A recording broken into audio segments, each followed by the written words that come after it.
Enrique Alba, ¿nos puedes explicar en qué consiste la historia de la Iglesia Evangélica y cómo es que hay una presencia cristiana en el Perú? La historia de la Iglesia Evangélica en el Perú hay que mirarla como presencia evangélica con los primeros misioneros que llegaron en el último cuarto de siglo, del siglo XIX. De 1870 en adelante empiezan a llegar algunas misiones, especialmente la Iglesia Metodista, otra misión británica, para plantar el Evangelio en el Perú. Son los primeros esfuerzos en un contexto en el que no hay libertad de cultos en el Perú, no hay libertad religiosa. El monopolio religioso lo tenía la Iglesia Católica Romana, pero además que el Estado se declaraba confesional. Pero estaban los esfuerzos, igual la Iglesia Metodista plantó iglesias, la misión británica plantó iglesias, a pesar de las prohibiciones y las restricciones, surgieron algunas congregaciones locales y eso fue bastante saludable. Luego hay que ver ya en el siglo XX, la segunda década sobre todo, una llegada de misioneros, ¿no? Entre el año 1910, 1920, llegaron distintas misiones porque ya se había dado la ley de libertad de culto que se da en 1915 y llegan misioneros y se van distribuyendo, van teniendo sus lugares de impacto, sus lugares de trabajo en distintos puntos del país, ¿no? Algunos se van ubicando, los nazarenos en el norte y en la Amazonía, los peregrinos en otra parte del norte, los bautistas en el centro norte del país, los metodistas en el centro del país, la misión británica en el sur, los presbiterianos en el oriente. Entonces se va dando un avance evangélico en el país.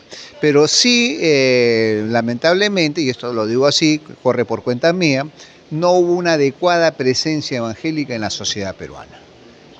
Más empezó en la misión, la plantación de iglesias, la vida al interior de la iglesia, pero faltó ese elemento de presencia pública del evangélico desde sus inicios, ¿no? ¿Y a qué se debe eso? El enfoque de la misión, ¿no? Por un lado, mirándolo internamente, los misioneros vinieron a plantar iglesias y su tarea eso era plantar iglesias, discipular a las nuevas membresías, establecer los templos, construcción de documentos doctrinales, en fin, tantas otros aspectos, otros elementos, pero no hubo esa mirada hacia afuera. Pero por otro lado, tampoco era fácil tener una presencia pública porque a los años 20, 30, 40, la población evangélica, sobre todo en el año 40, no llegaba al 2% de la población nacional, imagínense, y sobre todo era mayoritariamente urbana. Entonces, con un 2%, digamos, los grupos de poder y todo lo demás lo ven insignificante. Pero la misma sociedad, hasta los años 50, por ejemplo, los evangélicos todavía eran considerados herejes, la gente lo rechazaba, muchas personas sentían miedo de expresar públicamente su fe o su confesionalidad. Entonces, todos estos factores hicieron de que muchos se silenciaran, no tuvieran esa presencia fuerte en la sociedad peruana, pero por otro lado, siempre la voz de la religión mayoritaria, la Iglesia Católica Romana, era más escuchada, ¿no? El liderazgo nacional en todos los ámbitos era predominantemente confesante. Entonces, obviamente, una pequeña cantidad menor al 2%, el impacto que iba a tener era poco. Eso no quita de que hubieran algunas voces, algunos personajes, pero eran esporádicos. No era una cuestión evangélica en la sociedad.